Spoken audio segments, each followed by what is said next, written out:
Deməli, Rövşən, son gündəmdə sırf idmandan danışırıqsa, bir məsələ oldu bu yaxınlarda.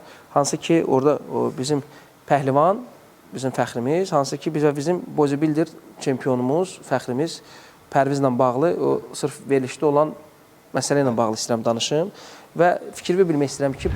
Ümumiyyətlə, mən öz növbəmdə bu videonu görən kimi, avtomatik olaraq mən öz rəyimi bildirdim, komment olaraq bildirdim səhifələrdə ki, idmançı ilə pəhlivanı müqayisə etmək düzgün deyil.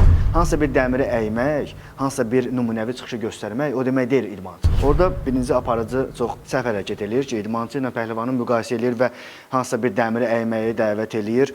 Əgər siz pəhlivanla pəhlivanı müqayisə eləsəniz, təbii ki, bizim Çingiz pəhlivan var, boltu əyir.